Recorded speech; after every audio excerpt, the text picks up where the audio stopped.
The city never slept. Its tall glass towers sparkled even at midnight, reflecting the restless hum of power, money, and dreams. Inside one of those towers, on the topmost floor, sat a man who had everything most people could only imagine. Expensive suits, luxury cars, private jets, homes around the world. There was nothing he couldn't buy. Yet despite all that, he often found himself staring out of his wide office window, watching the lights below fade into the dark sky, wondering why everything felt so empty. Every morning started the same way, his assistant walking in with the day's schedule, coffee waiting on his desk, and a long list of meetings that all sounded the same. People smiled when they saw him, but those smiles never reached their eyes. Everyone wanted something from him. A deal, a favor, a chance to get closer to his power. He wasn't blind to it, but he had learned to live with it. After all, money was the language everyone understood. He was known as a man who didn't waste time on emotions. He had built his empire with a cold heart and sharp mind. If a deal didn't benefit him, it didn't matter who asked for it. If someone failed him, they were replaced the next day. Success had taught him to trust no one. Once, long ago, he had people he cared about, but they had drifted away as he climbed higher. His family spoke to him only on birthdays, and even those conversations were short and polite. Friends had become business partners, and business partners became competitors. Somewhere along the line, he had stopped caring. One rainy evening, he was being driven home after another exhausting meeting. The city's traffic was worse than usual. Raindrops rolled down the car windows, blurring the bright lights outside. He sat in silence, scrolling through his phone, ignoring the noise around him. Outside, people ran to find shelter from the downpour. Some hid under bus stops, some covered their heads with newspapers, and street vendors rushed to save their goods from getting soaked. To him, it was just another scene, ordinary and unimportant. Then something caught his eye. Through the blurred glass, he saw a small boy, no older than 8 or 9, standing on the sidewalk with an old woman. The woman struggled to hold an umbrella that was clearly broken. The boy stood on his toes, trying to adjust it for her so she wouldn't get wet. He smiled as he did it, even though his own clothes were drenched. The billionaire watched silently. The car moved again, and soon the boy disappeared from sight. But that small image stayed with him for a reason he couldn't explain. Back home, his mansion was silent except for the soft sound of rain hitting the windows. He had a chef, a driver, and house staff who came and went quietly, never bothering him. The place was grand, filled with art and furniture imported from all over the world, yet it felt cold. He walked through the long hallway, loosened his tie, and poured himself a drink. He switched on the television, but the noise felt irritating. He turned it off and sat alone, the memory of the boy under the broken umbrella still floating in his mind. He told himself it was nothing, but deep down, it had touched something in him, a feeling he hadn't known for a long time. The next morning was just like any other. His schedule was packed, his phone never stopped ringing, and his employees moved around nervously, afraid of making a mistake. Yet even in that busy chaos, his thoughts wandered back to the night before. He couldn't understand why that simple gesture had made him feel uneasy. Maybe because he couldn't remember the last time he did something for someone without expecting something in return. Later that week, his company was closing another major deal that would make him even richer. The news channels called him a genius. The papers printed his photo on the front page, and his rivals secretly envied him. Everyone around him congratulated him, saying he deserved it. But when he looked at himself in the mirror that night, he didn't see success. He saw exhaustion. The lines on his face were deeper, his eyes dull. He had everything but peace days past. One afternoon, he was on his way to a meeting when his car suddenly broke down near a small, poor neighborhood. It was unusual for him to stop anywhere outside his regular routes. His driver tried to fix the issue, and he stepped out of the car impatiently, checking his watch. The streets around him were narrow, the houses small and worn out, children playing barefoot in puddles after the rain. For a moment, he felt like he had stepped into a different world, one that had nothing to do with money or luxury. As he stood there, his eyes caught a familiar face.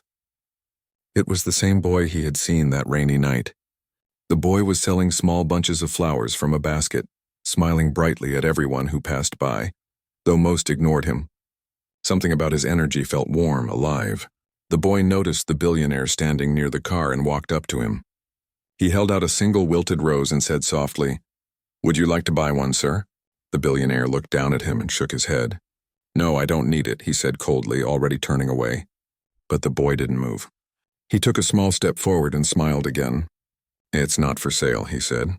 "It's a gift." The man stared at him, unsure how to respond. No one ever offered him anything for free. Slowly, he took the flower, his fingers brushing against the boy's small, rough hand. The boy grinned and ran off, calling out to another passerby, leaving the billionaire standing there, confused and strangely moved. Back in the car, he looked at the wilted rose resting on the seat beside him. It wasn't worth anything. It wasn't even fresh. But it meant something he couldn't quite name. It had come from someone who had nothing, yet chose to give.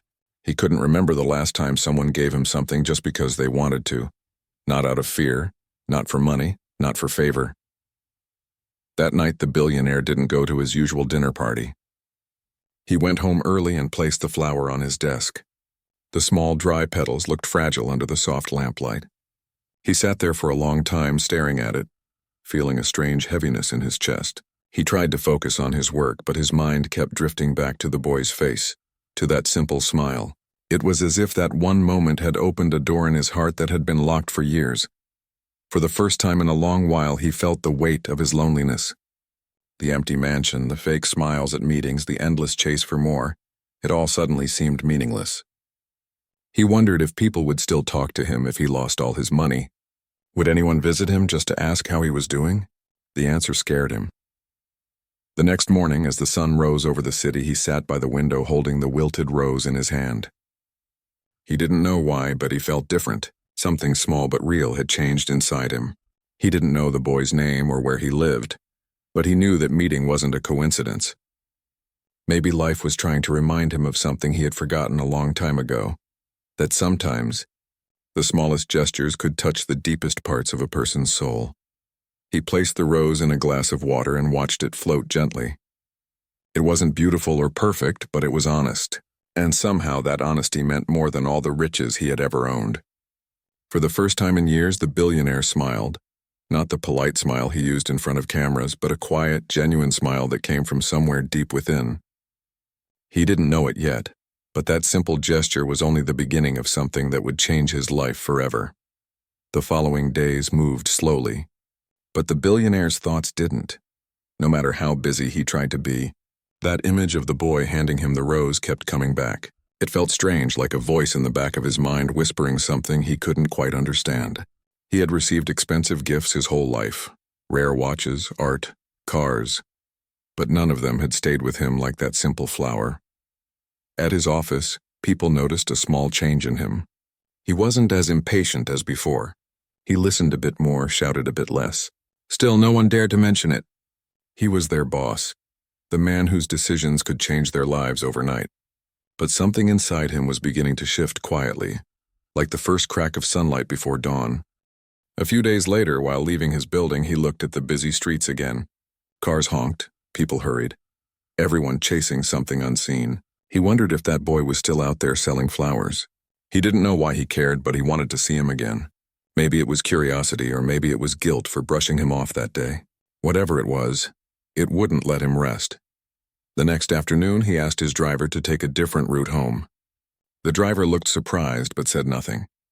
They drove through narrow streets and crowded markets where small shops lined the roads. The air smelled of food, dust, and life.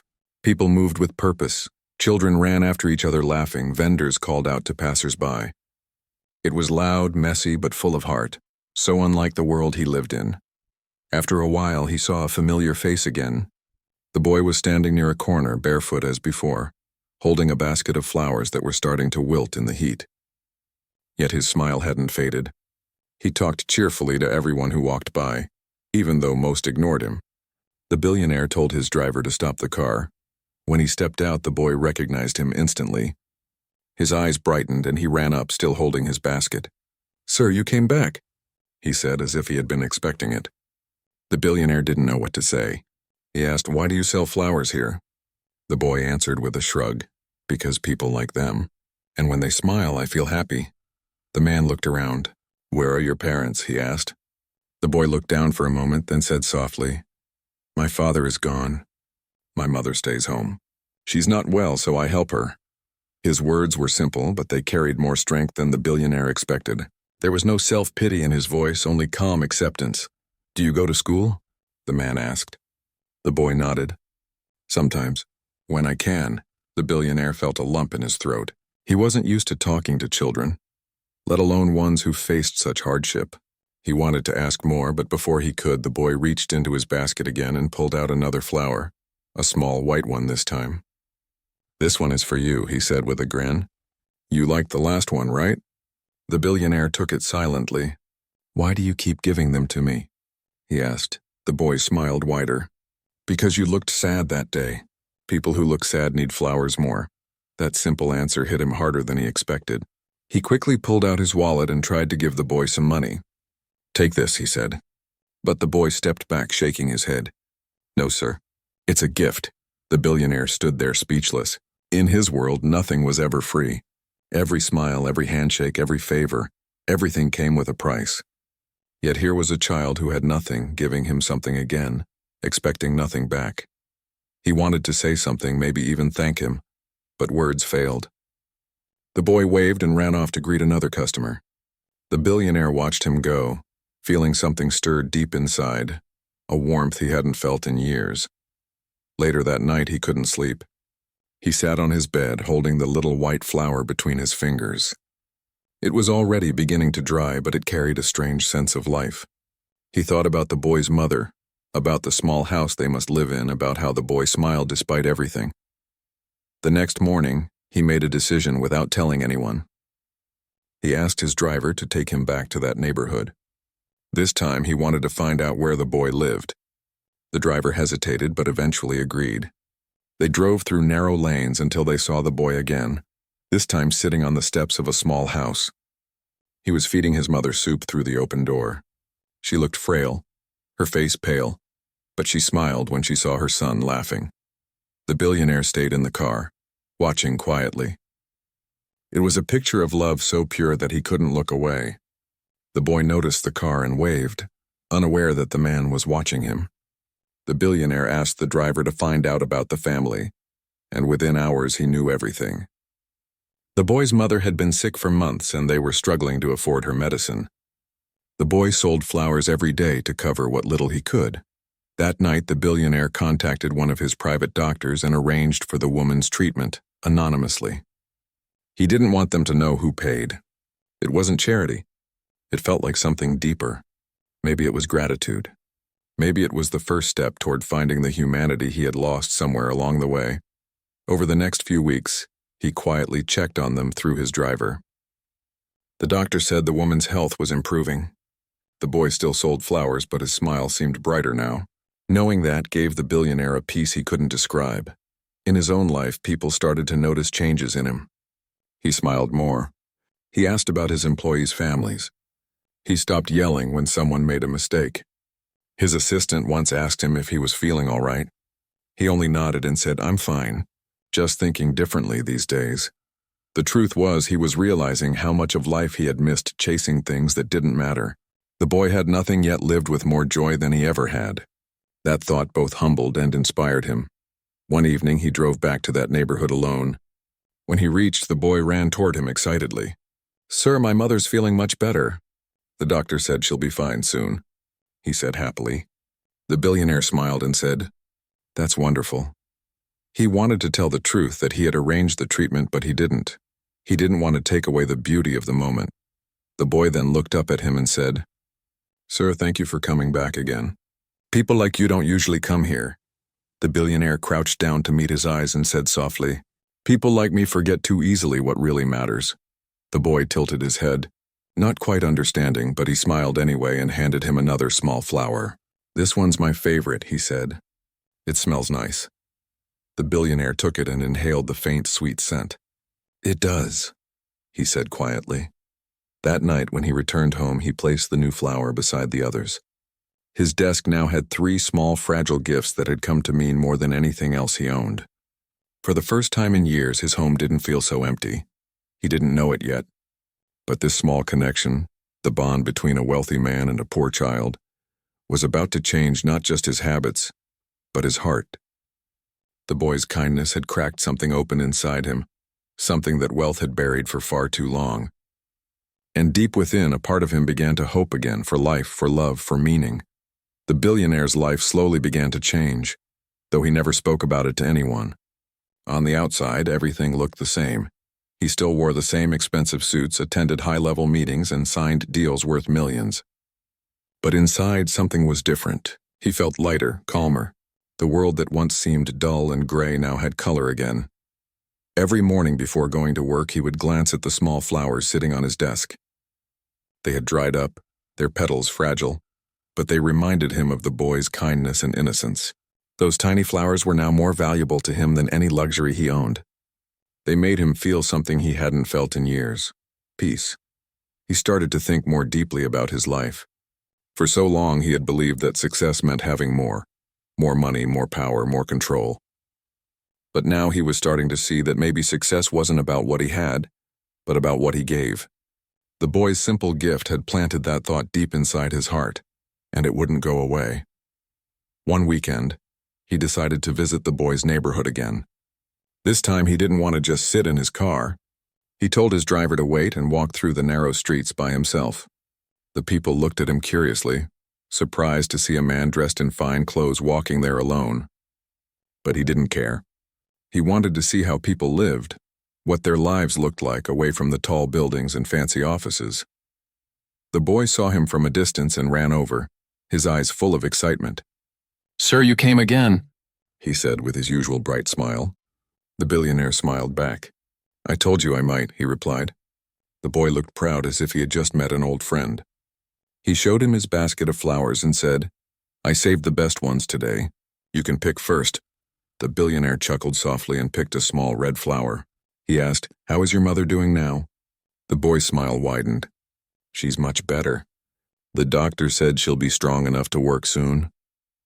He didn't know that the man standing before him was the reason his mother was recovering. The billionaire only nodded and said, "That's good. I'm happy to hear that." They sat on the curb together, talking as people passed by. The boy told him about his school, his favorite subjects, and his dream of one day owning a small flower shop. "Then I won't have to run in the rain anymore," he said, laughing. "And I can give flowers to everyone who looks sad." The billionaire listened quietly, feeling his heart soften with every word. It amazed him how someone with so little could dream with so much hope. After a while, the boy ran off to sell flowers to a couple walking by, and the billionaire looked around. The houses were old, some walls cracked, yet there was a certain beauty in their simplicity. Neighbors chatted outside their doors, children played barefoot in the street, and laughter echoed through the air. It was a kind of life he had forgotten existed, a life filled with connection.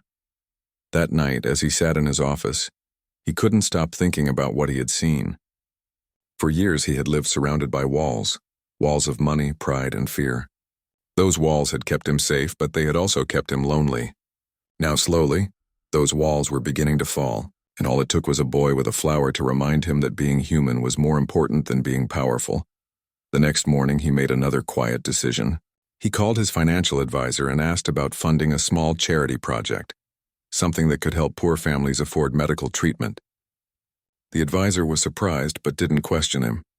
"Keep it private," the billionaire said. "I don't want any press involved." It wasn't about reputation anymore. It was about doing something that felt right. Weeks passed, and his visits to the boy's neighborhood became more frequent. The people there started recognizing him, though most didn't know who he really was. They just called him the kind man with the car. Sometimes he brought food, sometimes books for the children. He never stayed long, but every visit left him feeling more alive. One day, as he arrived, the boy wasn't there. The street corner where he usually sold flowers was empty. He waited for a while, but still no sign of him. A small sense of worry grew inside. He asked a nearby vendor, who told him the boy had gone to the hospital with his mother for a checkup. The billionaire drove there immediately. When he reached the small hospital, he saw the boy sitting in the waiting area, holding his mother's hand. The woman looked weak but peaceful, and the boy was humming softly, trying to keep her calm.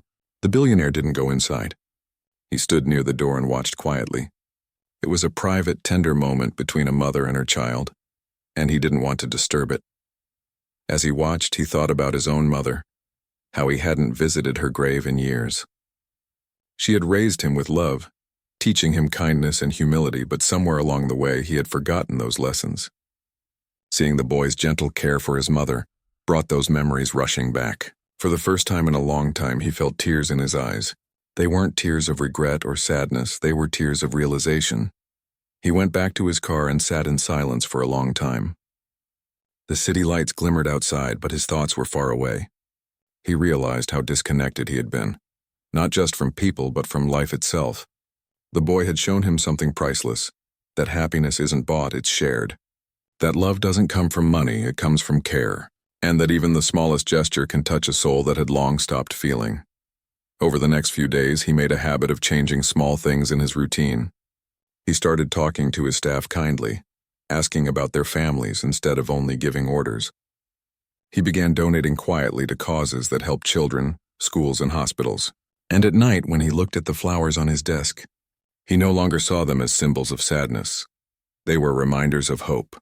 One morning, while reading reports, he came across a proposal from his team to expand his company's business into a luxury resort project. The plan promised huge profits, but it also meant demolishing a local community. In the past, he would have approved it instantly. But this time, he hesitated. He thought about the boy's neighborhood, the small homes, the laughter of the children, the people helping each other. He couldn't destroy something like that for the sake of more money.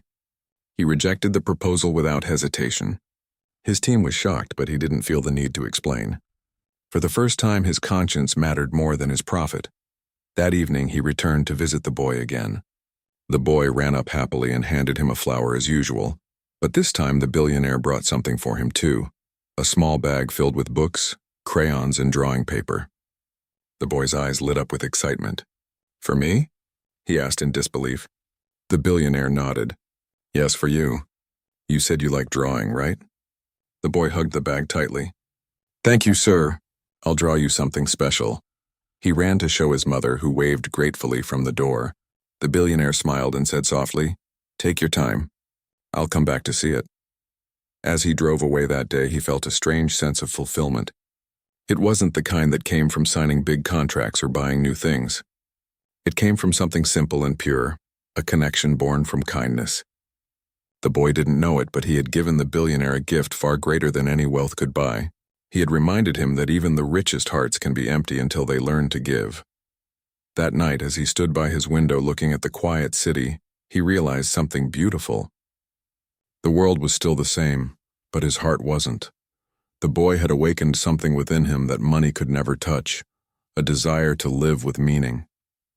And as he looked at the 3 small flowers on his desk, he whispered to himself, "Maybe this is what happiness feels like." The billionaire's days no longer felt as heavy as before. Something in him had changed so quietly yet so deeply that he barely recognized the man he used to be. The once cold, distant businessman now found peace in the simplest things, a conversation with his driver, the sound of laughter in the street, the sight of a child smiling. It was as if a fog that had covered his heart for years had finally lifted. Every morning he still went to his office, but his priorities were no longer the same. He listened when people spoke. He asked about their lives instead of just their work. His employees were confused at first. This was not the same man they knew. But slowly they began to see the warmth behind his calm voice and kind gestures.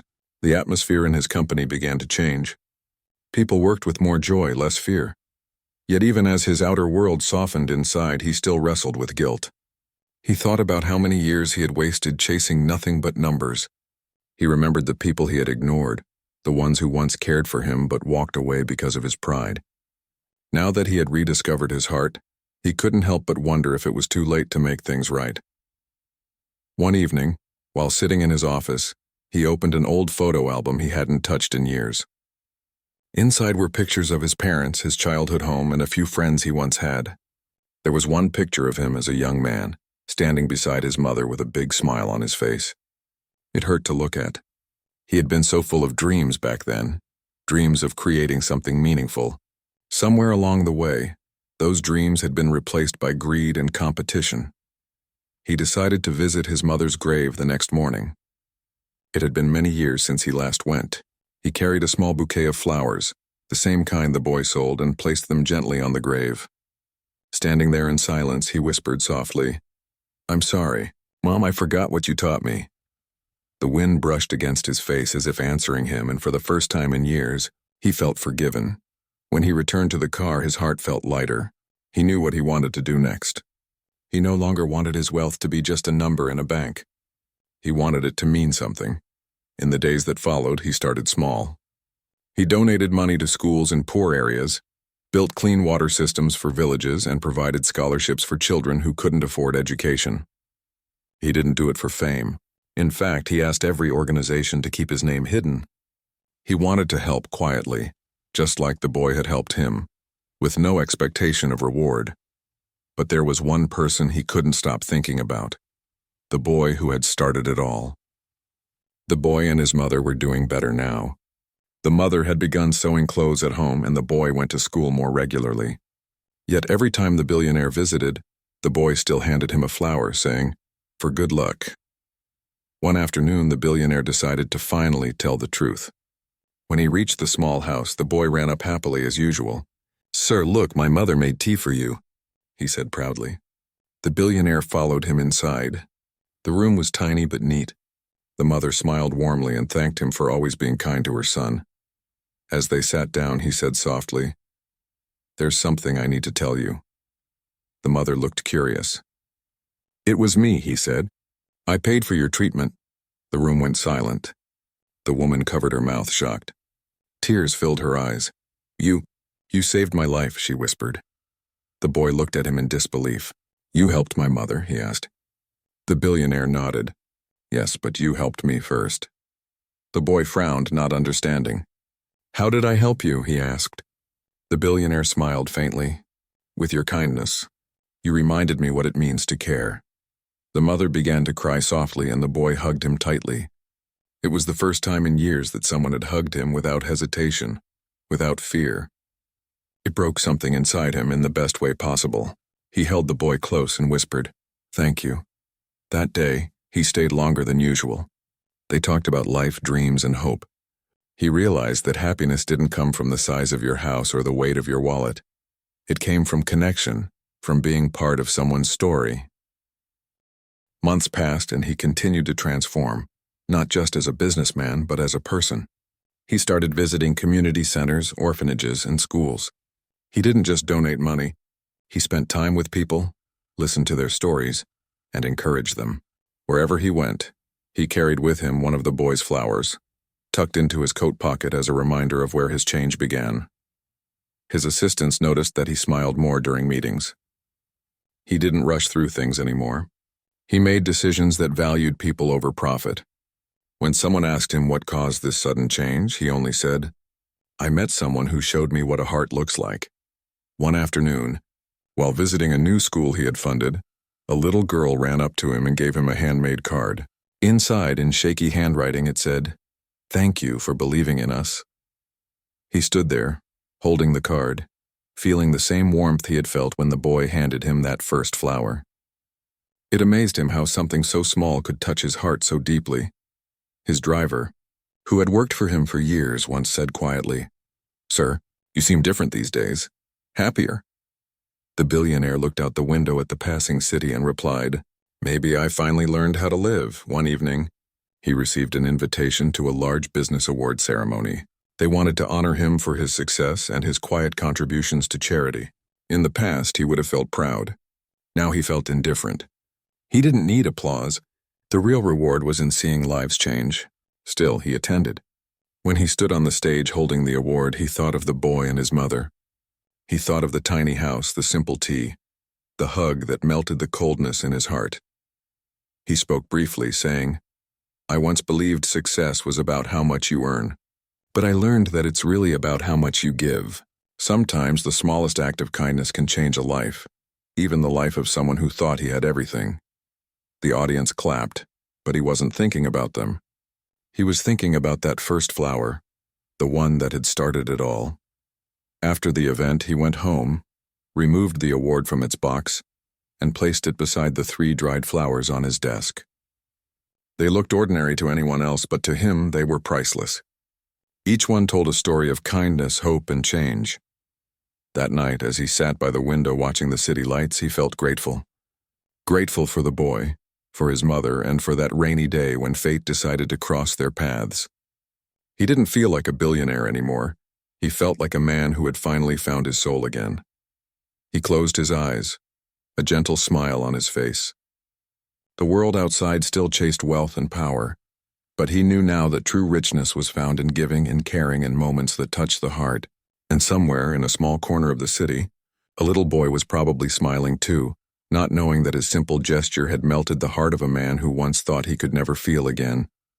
Years passed quietly, but the memory of that rainy afternoon never left the billionaire's heart. Life had slowed down for him now. He no longer chased after new business ventures or luxury possessions. Instead, he found peace in simpler moments, walking through the park, talking with people, and visiting the community projects he had built. He had become a man people admired, not for his wealth but for his kindness. Wherever he went, people greeted him with smiles. They didn't see him as a rich man anymore. They saw him as someone who cared. And that was exactly how he wanted to be remembered. One morning he received a letter. It was handwritten, the ink a little faded, but the words full of warmth. It was from the boy, though he was no longer a little boy now. The letter said, "Sir, I wanted to tell you that I got accepted into college. You always told me to believe in myself, and I did. I wouldn't have made it without your help. I'll never forget what you did for me and my mother." The billionaire read the letter twice, then smiled. He leaned back in his chair and looked at the flowers on his desk. He still kept the same dried flowers the boy had once given him. They had lost their color long ago, but not their meaning. They reminded him every day that one small act of kindness can change everything. A few weeks later, he decided to visit the boy and his mother again. He hadn't seen them in quite some time. When he arrived at their home, it was no longer the small old house he remembered. It had been fixed up, freshly painted, and surrounded by blooming plants. The boy, now taller and more confident, opened the door. "Sir," he said joyfully, "I didn't think you'd really come." The billionaire smiled and stepped inside. The mother appeared soon after, her eyes lighting up with warmth. She served tea just like she used to, and they all sat together talking about how much life had changed. The boy told him about his plans for the future, how he wanted to study social work and help other struggling families. "I want to do what you did," he said softly. "I want to help people feel hope again." The billionaire looked at him proudly. "That's the most beautiful dream you could have," he said. "But remember, it's not about how much you give. It's about giving with your heart." The boy nodded, smiling. "That's what you taught me." After some time, the billionaire stood up to leave.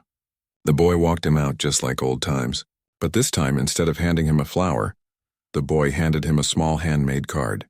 On the front, in neat handwriting, it said, "For everything you've done." Inside, there was a drawing of a man holding a flower, with a line that said, "Kindness is what makes the world bloom." The billionaire couldn't speak for a moment. He felt his throat tighten and his eyes sting. He placed his hand on the boy's shoulder and whispered, "You've given me more than I ever gave you." As he walked away, the wind carried the sound of laughter and life from the small house behind him. He looked up at the sky and smiled, feeling lighter than he had in years. That night, he sat by his window watching the city lights flicker in the distance. He thought about his past, the lonely years, the empty success, and the unexpected turn that had brought meaning back into his life. He realized that it wasn't luck that had changed him. It was love, the kind that asks for nothing in return. Over time, the boy went on to finish his studies and began working with a foundation that supported children from poor families. He often visited the billionaire, not just as someone he looked up to, but as a friend. They shared tea, laughter, and long talks about life and kindness. The billionaire grew older, but he was never lonely again. He spent his days mentoring young people and visiting the schools he had built. Children would run up to him with drawings and flowers, and he would always smile, remembering the very first one he ever received. One winter morning, the boy, now a young man, came to see him. The billionaire wasn't feeling well and had been resting at home. The young man sat by his side, holding his hand. "You once told me that kindness never dies," he said quietly. "You were right. Everything you've done lives in the people you helped." The billionaire looked at him and smiled weakly. "Promise me something," he said. "Keep spreading that kindness. Don't let it stop with me." The young man nodded. "I promise." The billionaire closed his eyes, still smiling. Then I can rest peacefully. He passed away later that night, quietly, without pain. The news spread across the city, and people from all walks of life came to pay their respects. Employees, families, children from the schools he funded, and even strangers, all shared stories of how his kindness had touched them. At his funeral, the young man placed a single white flower on his grave, the same kind he used to sell as a boy. He whispered, "You'll always be in my heart." Beside the flower, he placed a small card that read, "A simple gesture from the heart can change a soul forever." In the months that followed, the young man started a foundation in the billionaire's name. Its purpose was simple: to help people in need and remind them that compassion can change lives. He worked tirelessly, just as his mentor had once done, but with a heart full of love and gratitude. The foundation grew quickly. It built homes, provided education, and offered jobs to families struggling to survive. But more than that, it inspired others to give. People from across the country joined in, each contributing in their own way, some with money, some with time, and some with just small gestures that came from the heart. Years later, during the foundation's annual ceremony, the young man stood on stage and shared the story of how it all began. He told the crowd about a billionaire who once believed money was everything until a small boy offered him a flower on a rainy day. The flower was small, he said, holding one in his hand, but it carried something powerful: kindness.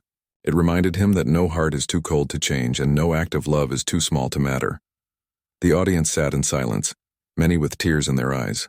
When he finished speaking, he placed the flower on a stand beside the billionaire's picture. As the years went on, the young man grew older too, but he never forgot his promise. Every year on the same rainy day, he would visit the billionaire's grave with a single flower. He would stand there quietly and say, "Thank you for teaching me what it means to live."